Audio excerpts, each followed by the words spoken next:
नमस्कार विद्यार्थी मित्रांनो, माझं नाव सुहास बिसे. स्वागत आहे तुमचं सर्वांचं परदा करंट अफेअर्स मराठी या आपल्या मायबोली भाषेतील एज्युकेशनल यूट्यूब चॅनलमध्ये.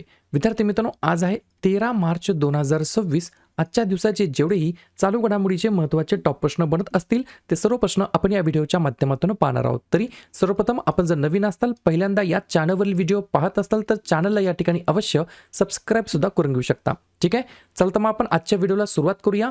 त्या अगोदर कालच्या व्हिडिओमध्ये जो काही शेवटचा प्रश्न विचारला होता त्या प्रश्नाचं उत्तर जाणून घेऊया. काय होता प्रश्न? महाराष्ट्र राज्याचे नवीन नियुक्त राज्यपाल जिष्णू देव वर्मा हे महाराष्ट्र राज्याचे कितवे राज्यपाल बनलेले आहेत?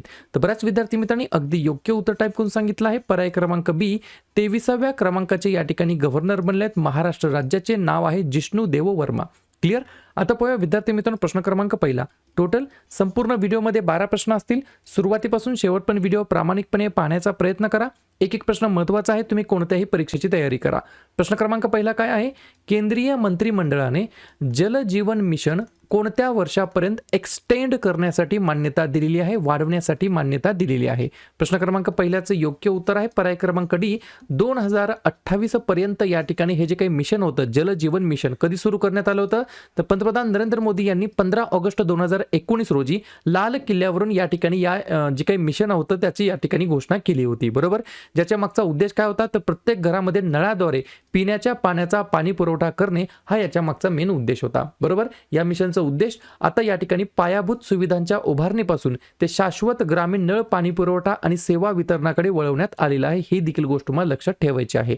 तर केंद्रीय मंत्रिमंडळाने JJM जल जीवन मिशन या ठिकाणी 2028 वर्षापर्यंत वाढवण्यासाठी मान्यता दिलेली आहे. पुढचा प्रश्न, प्रश्न क्रमांक दुसरा. मार्च 2026 मध्ये प्रसिद्ध झालेल्या सिप्रीच्या अहवालानुसार 2021-2025 जागतिक शस्त्रास्त्र आयातीमध्ये भारताचा क्रमांक किती आहे? तर आपल्या प्यारा भारताचा या ठिकाणी पर्याय क्रमांक सी दुसरा क्रमांक आहे. अव्वल पुरवठादार देश कोणता आहे? तर रशिया देश आहे. अव्वल पुरवठादार देश या ठिकाणी ठरला आहे. विविधीकरण म्हणजेच डायव्हर्सिफिकेशन म्हणजेच भारताने रशियाकडून घेतलंच आहे. सोबत सोबत फ्रान्स, इस्रायल आणि अमेरिकेकडून देखील या ठिकाणी शस्त्रास्त्रांची काय केलेली आहे? खरेदी केलेली आहे. वाढत्या प्रमाणामध्ये खरेदी करत देखील आहे. ही देखील गोष्ट मला लक्षात ठेवायची आहे. बरोबर?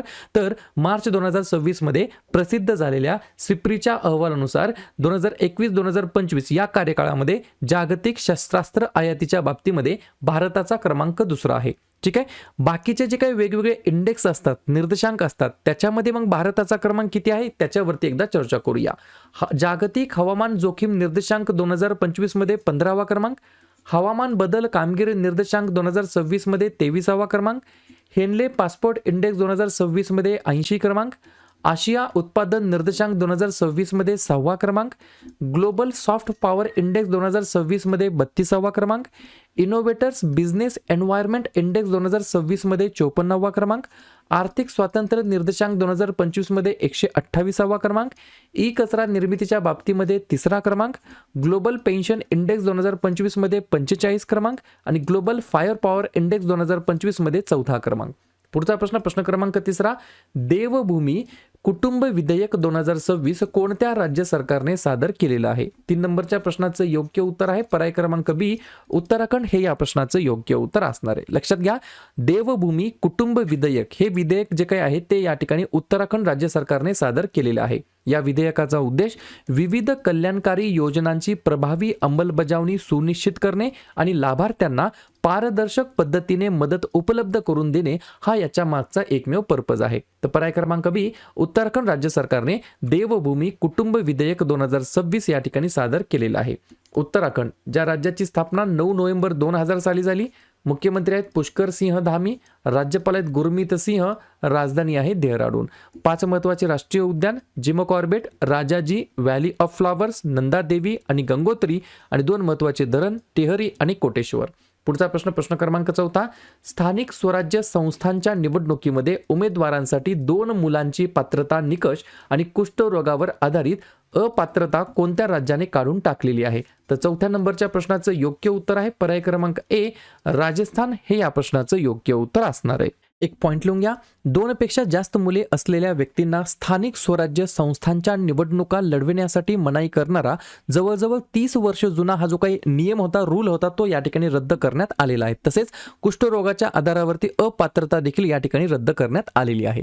पर्याय क्रमांक ए राजस्थान हे या प्रश्नाचं योग्य उत्तर असणार आहे. राजस्थानबद्दल सांगायचं म्हटलं तर स्थापना 30 मार्च 1949, मुख्यमंत्री भजनलाल शर्मा, राज्यपाल हरिभाऊ किसनराव बागडे, राजधानी जयपूर. 3 महत्वाचे राष्ट्रीय उद्यान मुकुंद्रा हिल्स, रणथंबोर आणि सरिस्का, आणि 4 महत्वाचे धरण बिसलपूर, राणा प्रताप, गांधी सागर आणि जवाहर सागर.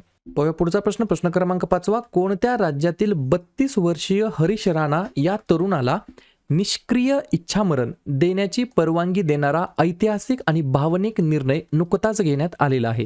5व्या नंबरच्या प्रश्नाचं योग्य उत्तर आहे पर्याय क्रमांक डी. उत्तर प्रदेश या राज्यातील या ठिकाणी हा तरुण होता. 32 वर्षीय, नाव होतं हरीश राणा. बरोबर. 13 वर्षापूर्वी त्यांचा ऍक्सिडेंट झालेला होता. 13 वर्षापासून कोमात असलेल्या या 32 वर्षीय हरीश राणा यांना सर्वोच्च न्यायालयाने पॅसिव्ह युथनेशिया म्हणजेच उपचार थांबवून मृत्यू पत्करण्याची परवानगी दिलेली आहे. न्यायालयाच्या आदेशाने अशा प्रकारे इच्छामरण ही देशातील पहिलीच वेळ आहे. त्याच्यामुळे कदाचित प्रश्न विचारला जाऊ शकतो. या ठिकाणी एक पॉइंट आहे पहा. पॅसिव्ह युथनेशिया 2 प्रकारच्या या ठिकाणी पद्धती असतात. पॅसिव्ह युथनेशिया आणि ऍक्टिव्ह युथनेशिया. ऍक्टिव्ह मध्ये काय असतं, एखादं या ठिकाणी वेदनारहित औषध किंवा इंजेक्शन देऊन या ठिकाणी जे काही मृत्यू आहे तो या ठिकाणी घडवून आणला जातो. आणि पॅसिव्ह युथनेशियामध्ये काय असतं, जे लाईव्ह उपकरणं असतात, जसं की आता व्हेंटिलेटर वगैरे असतात, बरोबर का नाही, तर व्हेंटिलेटर काढून टाकायचं आणि ऑटोमॅटिकली त्यांना या ठिकाणी नैसर्गिक मृत्यू होतो. बरोबर. अशा प्रकारच्या या 2 पद्धती असतात. एक असतं ऍक्टिव्ह, ज्याच्यामध्ये औषध किंवा गोळी किंवा इंजेक्शन देऊन या ठिकाणी मृत्यूस बोलावलं जातं, आणि एक आहे पॅसिव्ह, ज्याच्यामध्ये काय केलं जातं, जे करंटली या ठिकाणी उपचार चालू असतात, जसं की औषधावरती म्हणा किंवा व्हेंटिलेटरवरती म्हणा किंवा ऑक्सिजनवरती म्हणा, ते सगळे पाईप्स काढून घेणे आणि त्यांना या ठिकाणी मृत्यूसाठी जे काही मृत्यू पत्करण्याची जी काही परवानगी आहे ती दिली जाते. अशा गोष्टी असतात. या दोघांमध्ये हे डिफरन्स आहे. ठीक आहे. पर्याय क्रमांक डी. उत्तर प्रदेश या राज्यातील हा या ठिकाणी तरुण होता. हरीश राणा असं त्यांचं नाव आहे. प्रश्न काय महत्वाचा आहे, तर अशा प्रकारे इच्छामरण देण्याची ही देशातील पहिलीच वेळ आहे. त्याच्यामुळे प्रश्न विचारला जाऊ शकतो. पुढचा प्रश्न क्रमांक 6. कोणत्या राज्य सरकारने निर्भया निशा उपक्रम सुरू केलेला, हा जो काही इनिशिएटिव्ह आहे, उपक्रम आहे, तो सुरू केलेला आहे? तर पर्याय क्रमांक सी.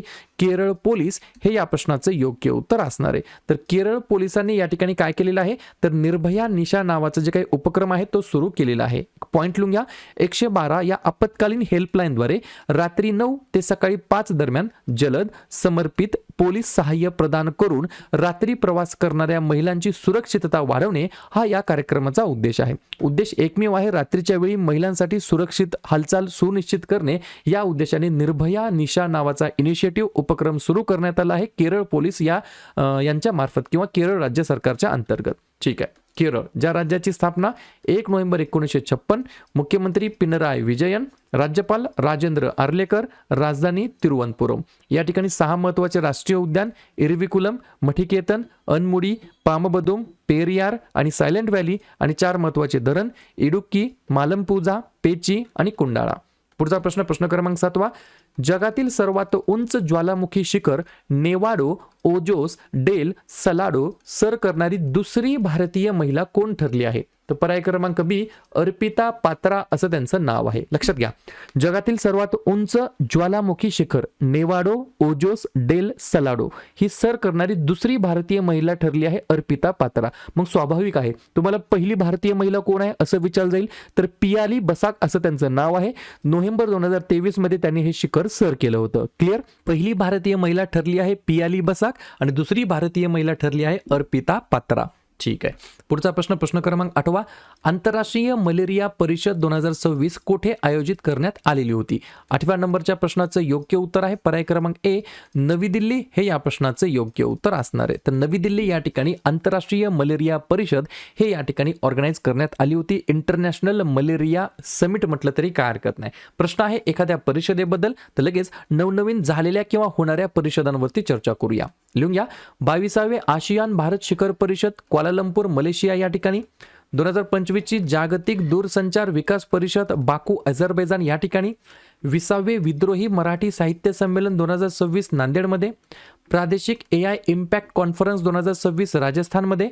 99 क्रमांकाचं अखिल भारतीय मराठी साहित्य संमेलन साताऱ्यामध्ये, 100व्या क्रमांकाचं अखिल भारतीय मराठी साहित्य संमेलन पुण्यामध्ये, 21वे जागतिक मराठी संमेलन पणजी गोव्यामध्ये, 52व्या G7 शिखर परिषदेचे आयोजन फ्रान्समध्ये, ब्लॅक स्वान समिट 2026 भुवनेश्वरमध्ये आणि आंतरराष्ट्रीय मलेरिया परिषद 2026 नवी दिल्ली या ठिकाणी. पुढचा प्रश्न क्रमांक 9.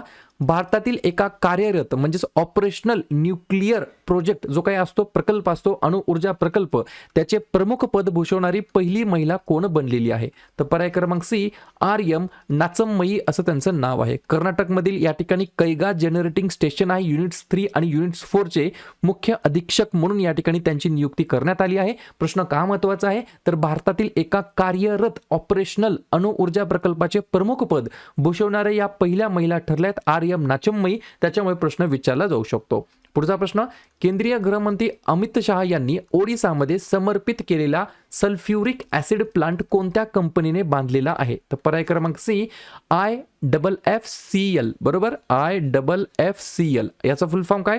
Indian farmers fertilizer cooperative limited. बरोबर. पुढचा प्रश्न क्रमांक 11. संयुक्त राष्ट्रांच्या मते भारताच्या बँकिंग कार्यक्रमाद्वारे किती महिलांना बँकिंग सेवा पुरवण्यात आलेल्या आहेत? 11व्या नंबरच्या प्रश्नाचं योग्य उत्तर आहे पर्याय क्रमांक बी, जवळपास 290 दशलक्ष महिलांना बँकिंग सेवा, बँकिंग फॅसिलिटीज सर्व्हिसेस पुरवण्यात आलेल्या आहेत. संयुक्त राष्ट्रांनी भारताच्या महिलांसाठीच्या बँकिंग कार्यक्रमाचे जागतिक आर्थिक समावेशन आणि सक्षमीकरणाचे मॉडेल म्हणून कौतुक केलं आहे.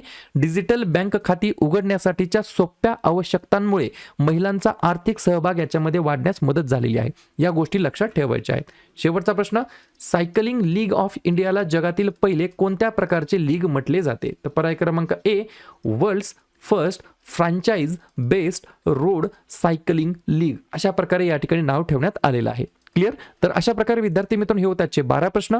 उपक्रम कंटेंट हा जो काय प्रयत्न आपण सुरू केलाय मराठी भाषेमध्ये, कसा वाटतो अवश्य कमेंट करत चला. आणि तुमच्यासाठीचा आजचा खास प्रश्न, जम्मू आणि काश्मीरमधील सर्वात मोठ्या उच्च सुरक्षा तुरुंगाचे प्रमुख पद भूषवणारी पहिली काश्मीरी महिला कोण बनलेली आहे?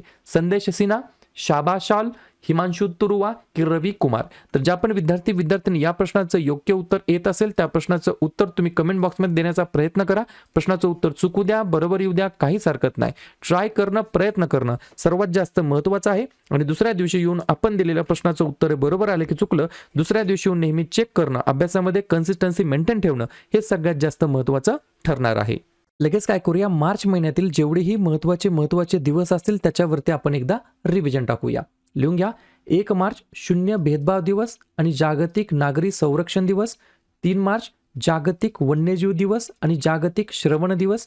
4 मार्च राष्ट्रीय सुरक्षा दिवस, कर्मचारी प्रशंसा दिवस आणि रामकृष्ण जयंती. 8 मार्च आंतरराष्ट्रीय महिला दिवस. 10 मार्च CISF स्थापना दिवस. मार्च महिन्यातील दुसऱ्या बुधवारी म्हणजे यावर्षी 11 मार्चला नो स्मोकिंग दिवस आहे. मार्च महिन्यातील दुसऱ्या गुरुवारी म्हणजे यावर्षी 12 मार्चला या ठिकाणी जागतिक किडनी दिवस आहे. 15 मार्च जागतिक ग्राहक हक्क दिवस. 16 मार्च राष्ट्रीय लसीकरण दिवस. 18 मार्च आयुध निर्माण दिवस भारतामध्ये आणि जागतिक झोपेचा दिवस. 20 मार्च जागतिक चिमणी दिवस आणि आनंदाचा आंतरराष्ट्रीय दिवस. 21 मार्च जागतिक वनीकरण दिवस आणि जागतिक कविता दिवस. 22 मार्च जागतिक जल दिवस. 23 मार्च जागतिक हवामान दिवस. 24 मार्च जागतिक क्षयरोग दिवस आणि 27 मार्च जागतिक रंगभूमी दिवस. क्लिअर?